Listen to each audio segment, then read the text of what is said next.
isang natatanggap na reklamo ng Department of Trade and Industry Palawan ngayong taong 2025 ay patungkol sa problema sa nabering produkto sa mga online shopping platforms.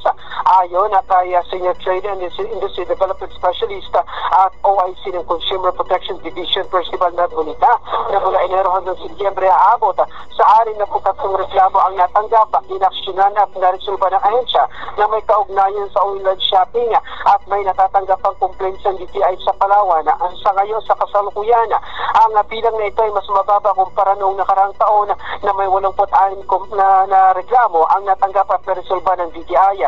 Ayon pa sa ahensya, mahalagang malaman ng publiko o mga mamimili ang kanilang karapatan at kung may problema ay kanino sa kanilang produktong nabili ay agad tumungo sa kanilang tanggapan.